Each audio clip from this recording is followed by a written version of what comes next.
Coco Gauff dealt world ranking setback after Australian Open exit. Coco Gauff has dropped to number 5 in the world following her Australian Open exit that saw her smash her racket in frustration. Sunday saw the curtain close on the opening major of 2026, with Carlos Alcaraz making history by becoming the youngest player ever to claim a career Grand Slam after he defeated Novak Djokovic.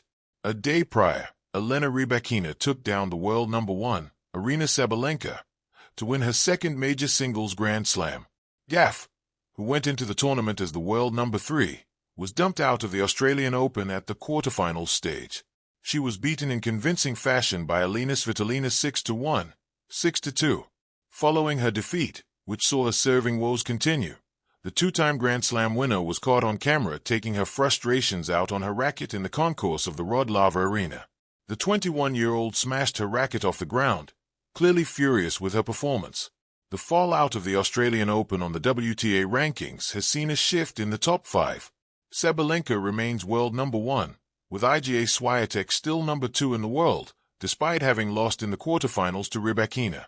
The latter has now jumped up to 3rd in the world, having entered the Australian Open as the number 12 seed. American Amanda Anisimova is still 4th, with Gauff rounding out the top 5 having dropped 2 places following her quarterfinal exit. Anisimova and Gauff's compatriot, Jessica Pegula, remains 6th in the rankings, with Mira Andreeva and Jasmine Paolini 7th and 8th respectively. And the final 2 spots of the top 10 are now occupied by Belinda Bencic and Svitolina. Both Bencic and Svitolina jumped up in the rankings following their performances in Australia, with the former climbing up 1 spot to 9th. Having exited at the quarterfinal stage of the Australian Open, Gauff will now begin her preparations for the French Open in the spring, with the 21-year-old seeking to defend her title she won last year in stunning fashion against Sabalenka. However, despite bringing in coach Gavin McMillan to help with her biomechanics last year, Gauff is still experiencing serving issues. During her defeat to Svitolina, the now world number 5 served 5 double faults. She also made 26 unforced errors and hit just 3 winners. In the world of elite sport, where the margins between triumph and disappointment are measured by a few key points, a single defeat can feel seismic. For Coco Gauff, the 2026 Australian Open became more than just another Grand Slam. It was a moment of frustration, perspective, and a turning point in her journey toward tennis greatness. Her quarterfinal loss to Alina Svitolina, a former world top 10 player returning to elite form, was not just a scoreboard result. The lopsided 6-1, 6-2 scoreline sent shockwaves through the tennis world, partly because of how quickly it unfolded and partly because of its consequences for Gauff standing among the sports elite. The match that changed the narrative. At Rod Laver Arena, Gauff, the world number 3 entering the tournament, failed to find her rhythm against Svitolina. From the outset, her usually reliable serve faltered, peppered with double faults. Across the entire 59-minute contest, she managed to make 3 winners against an astonishing 26 unforced errors.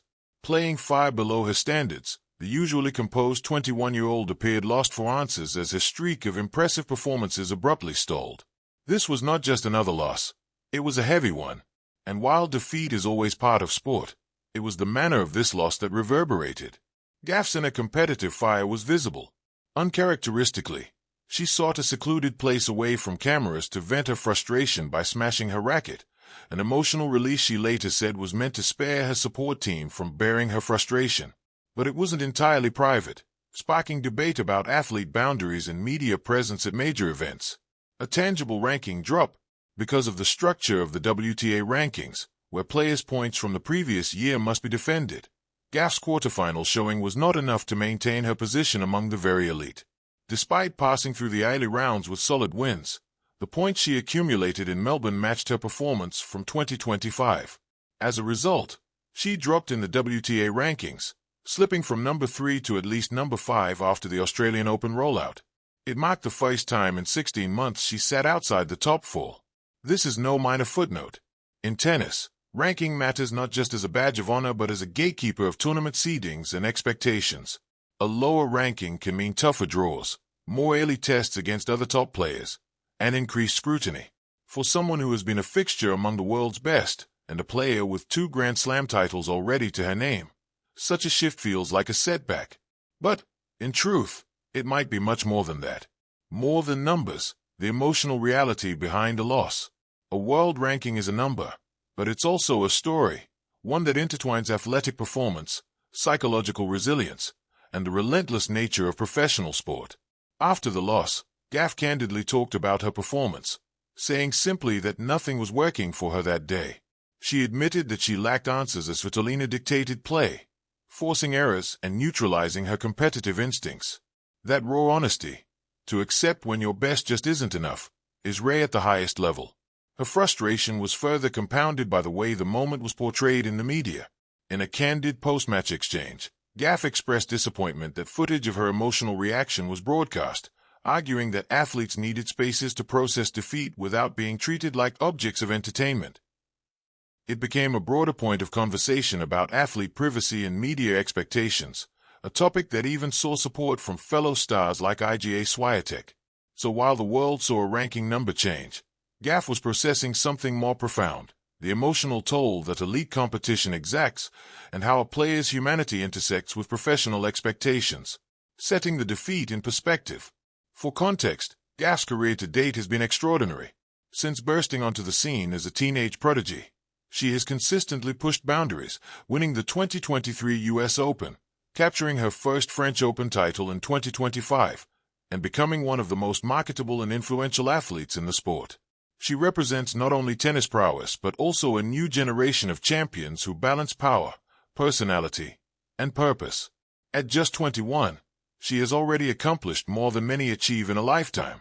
Her rise was never going to be a straight line. Even the greatest champions, Williams, Graf, Navratilova, Evert, all experienced setbacks, ranking fluctuations, and tough losses that forced periods of reinvention. Ranking drops, counterintuitively, are often opportunities. They remind players that nothing is guaranteed, that evolution is constant, and that the hunger to improve must be sustained. For Gauff, this may be a moment of recalibration. What the future holds. A ranking of world number 5 doesn't diminish Gauff's status. It still places her among the sports elite, but it also sets an interesting stage for the rest of the 2026 season. Gauff is now poised to enter